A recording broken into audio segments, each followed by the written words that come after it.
ou meus consagrados.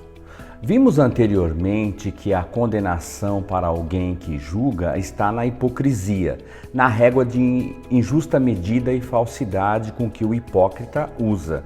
Nesse sentido, no reino de Deus, ninguém pode ser abençoado no julgamento do injusto, mas ficará ainda mais ofendido pelo injusto. O Paulo em Romanos 2:1 diz a mesma coisa que Jesus disse e de forma explicada. Portanto, você que julga os outros é indesculpável, pois está condenando a si mesmo naquilo em que julga, visto que você que julga pratica as mesmas coisas. Olha que interessante. No mesmo texto tem duas coisas distintas, o julgamento e a condenação. Lembra do texto que nós citamos sobre a mulher que ia ser apedrejada e que Jesus disse, ninguém te condenou? Que o texto não diz respeito a julgamento, mas sim à condenação? Porque julgada ela já estava. O Paulo aqui coloca a condenação como um vagão puxado por uma locomotiva. O julgamento hipócrita. Nesse caso aqui específico, é a condenação do que julgou hipocritamente. Mas lembrem também que o texto de 1 Coríntios 2,15, quando está dito assim, porém o homem espiritual julga todas as coisas, mas ele mesmo não é julgado por ninguém. Ora, não é julgado porque julgado já foi. O espiritual, ele sabe disso, ele sabe quem sofreu primeiro as consequências desse julgamento. Cristo, não é? Por isso ele usará a régua da reta justiça para julgar todas as coisas. E essa régua é o Cristo, julgado em nosso lugar, para nos fazer compreender a graça e a misericórdia sobre quem deveria, na verdade, ser morto.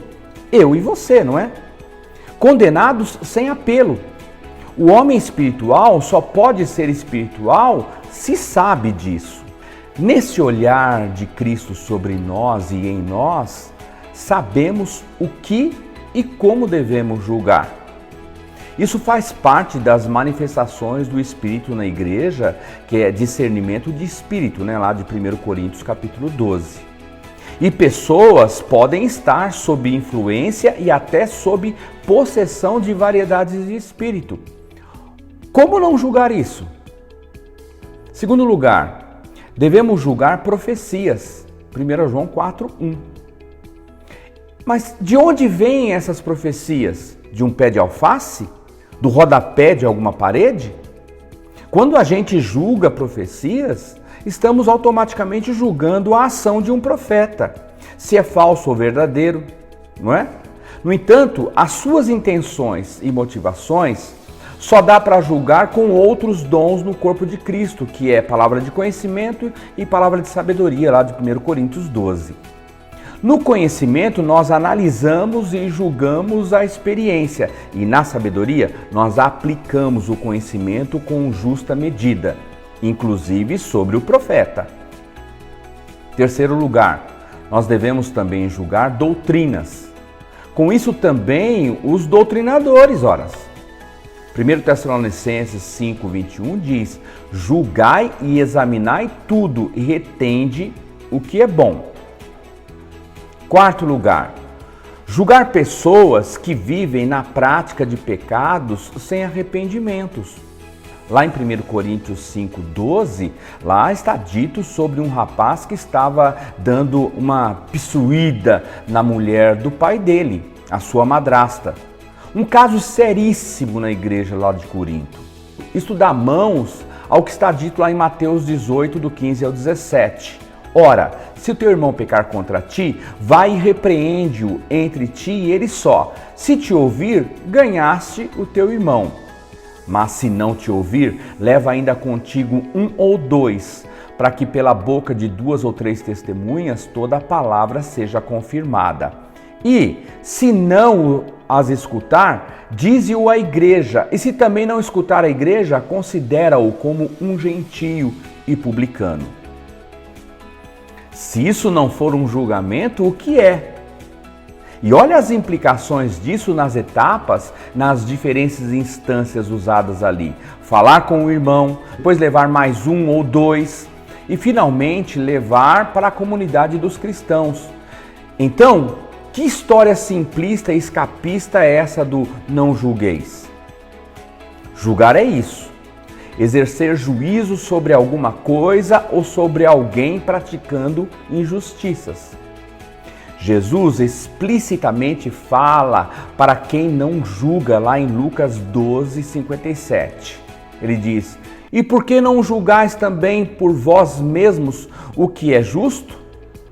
Isto é saber separar o que é justo do que é injusto, o que é pecado do que é santidade, o que é um pastor santo e um pastor lobo, por exemplo, o que tem comportamento de ovelha e em contraste com os de um bode. O Paulo manda as pessoas fazerem julgamentos até dele mesmo. 1 Coríntios 10:15, ele diz: julguem inclusive as pregações que eu faço. Percebam que o Paulo não tem imunidade ou algum tipo de protetor solar contra o filtro do olhar da comunidade cristã. Ele praticamente diz: me julguem sim, eu estou pedindo, me julguem até o que eu digo. O cristão, ele é alguém que julga sim, mas deve fazê-lo corretamente, não é? Romanos 16, 17 e 18, o Paulo diz que nós devemos julgar e notar os que promovem dissensões e escândalos contra a sã doutrina que aprendemos. Julgar aqui é identificar estes tais, inclusive ele diz para apartar-se deles. O cristão que sabe disso precisa estar sem medo, sujeito ao julgamento de outras pessoas. Mas isso é para quem é espiritual. O carnal vai sacar logo o recurso do não julgueis. Só Deus pode me julgar. Quem estiver sem pecado, que atire a primeira pedra. Quando nos colocamos na posição espiritualmente responsável, nem sempre nos sentimos bem. É incômodo mesmo. Mas com o espírito de mansidão, de humildade, de misericórdia que nós aprendemos no Sermão do Monte, nós precisamos assumir a nossa posição no reino de Deus sem medo. Olha que texto veementemente forte esse de 1 Coríntios 6, do 2 ao 5. Não sabeis vós que os santos hão de julgar o mundo? Ora, se o mundo deve ser julgado por vós, sois porventura indignos de julgar as coisas mínimas? Não sabeis vós que havemos de julgar os anjos? Quanto mais as coisas pertencentes a esta vida?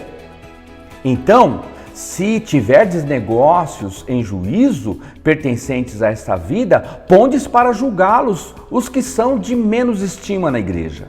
Para vos envergonhar, o digo. Não há, pois, entre vós sábios, nem mesmo um que possa julgar entre seus irmãos? Ah, mas espera aí. Eu sou homem de Deus, eu sou uma pessoa de Deus, e ninguém tem o direito de me julgar, só Deus. Em Gálatas 2, 11 ao 14, o Paulo julgou o apóstolo Pedro quando ele praticou o pecado de racismo e começou a fazer política perversa dentro da igreja. Se recusava a ter comunhão com os que não eram judeus, mas só quando havia judeus presentes.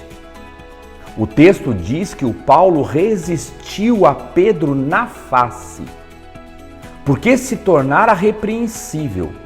E fez isso de maneira pública, porque o que Pedro estava fazendo era de maneira pública.